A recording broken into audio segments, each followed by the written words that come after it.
Chapter 18.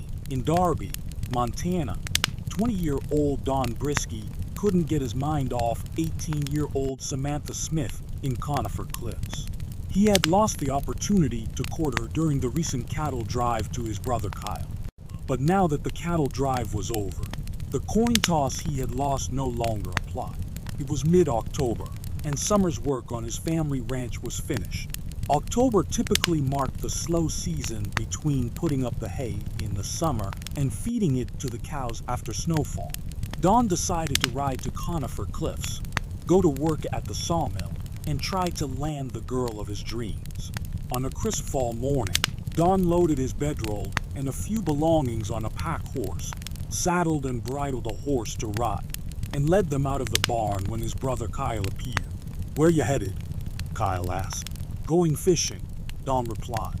"Any reason you're not taking a fishing pole?" Kyle asked, inspecting the loaded pack horse. "I'm going fishing for bears and wolves. Can't you see I have my rifle?" "You're up to something. What is it?" Kyle looked at Don suspiciously. "Just going to spend some time in the mountains hunting," Don replied, mounting his sorrel gelding. "First, you were going fishing, and now you're going hunting. We always go fishing and hunting together." "What are you really doing, Don?" "Just want to spend some time by myself. See y'all when I see you," Don said, nudging his horse with his heels and reining him out of the barnyard. "Something isn't right with you this morning," Kyle hollered. "Nothing says everything has to be right all the time," Don hollered back over his shoulder, plodding down the lane to the county road, the morning sun warming his back. 11 hours later, after stopping occasionally to let his horses graze and drink out of the Bitterroot River while he munched on elk jerky, Don arrived at Leiter's ranch near Florence. Josh greeted him in the barnyard. "Can I roll my bed out where we camped here on the cattle drive?" Don asked. "Sure. Where are you headed?" Josh asked. "I heard they were hiring at the sawmill in Conifer Cliffs. Thought I'd try to get on and make some money," said Don. "It's a full moon tonight. I'll come to camp out with you," Josh said. "Have you eaten dinner?" "I'm not hungry. I've been munching jerky all day," Don replied. Josh hurried to his house, gathered his bedroll, and told his sister Betty that Don was camping there for the night. Betty ran out the door to the campsite to see Don. "Have you had dinner?" she asked. "No, but I'm not too hungry," Don answered politely, while his belly growled for a good meal. "I'll run to the house and fix something for you." Betty rushed to the house and started cooking. Arvin and Akari asked her what she was doing since they'd already eaten supper. "Don Brisky's here, and I think he's hungry." "I guess you better feed him then," Arvin commented. "I like that boy," Akari added. "Be sure you invite him for breakfast." While Betty fried a rib steak and potatoes, Josh returned to the campsite, rolled out his bed on the ground, and started a campfire. Don and Josh sat on cut rounds of firewood, catching up, when Betty brought Doe's dinner. "I'm glad you came to visit," Betty chirped happily. "I didn't know if I'd ever see you again. I'm on my way to Conifer Cliffs.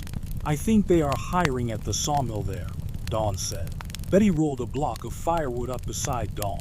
"If you see Cole, be sure to tell him to come see me." "I will," Don agreed.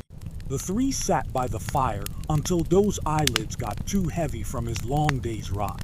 Betty retired to the house, and Josh and Don snuggled into their bedrolls for the chilly, late October night.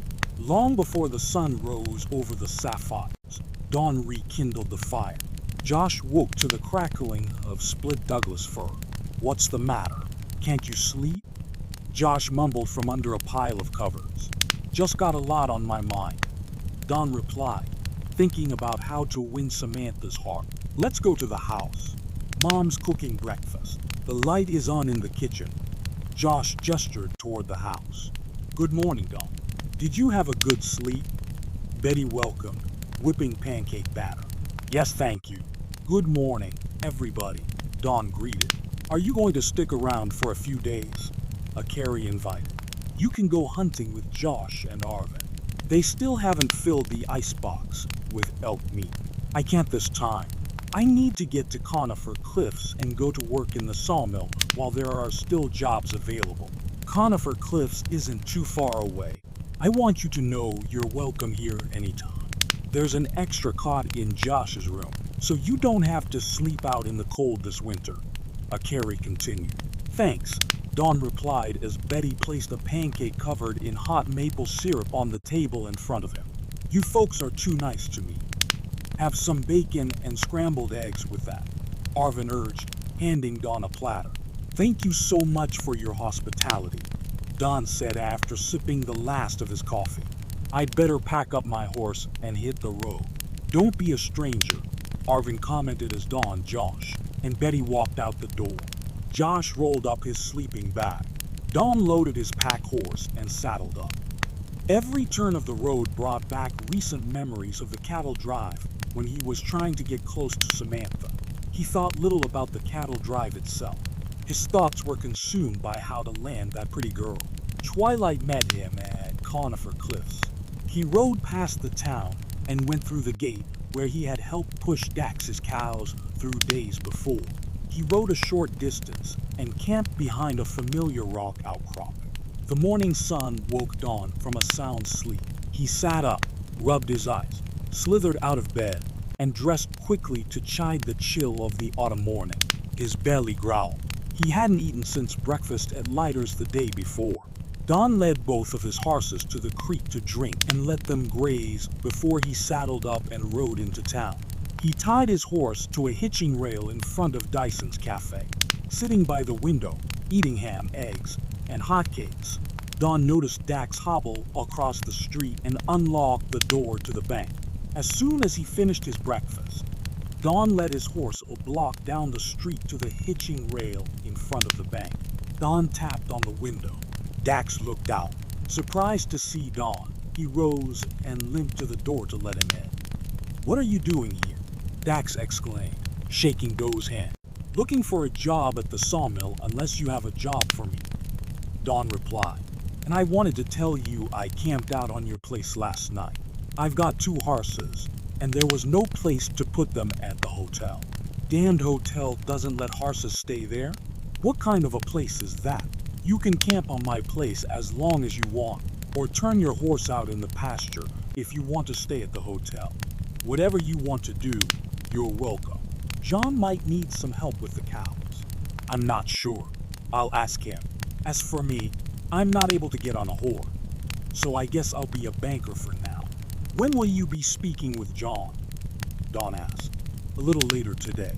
Fred will be here to open the bank in about an hour. I think you know our teller, don't you? Samantha said she worked here sometimes when you didn't have her tending to a cattle drive, Dawn replied. Yeah, she's good help at whatever I ask her to do, Dax declared. When does she show up for work? I want to say hi to her. She'll be here a little before 8. The bank opens at 9. Come on in. I've got a pot of coffee, and we can catch up while you wait for her, Dax smiled. I had a hunch one or both of you boys would be back up here to see Samantha. I just came up here to land a job in the sawmill, Dawn grinned. You can't bullshit a bullshitter. Dax returned the grin, realizing why Dawn was in Conifer Cliffs. At 7:45, Fred Larson and Samantha Smith opened the locked door and entered the bank. What are you doing here? Samantha asked Dawn, surprised to see him. I'm just having coffee with Dax, and I was waiting for you to show up so I could ask you to lunch. I would love to go to lunch with you, Dawn, but now I have to work. No problem. Dawn slurped down the last of his coffee. I'll be back at noon.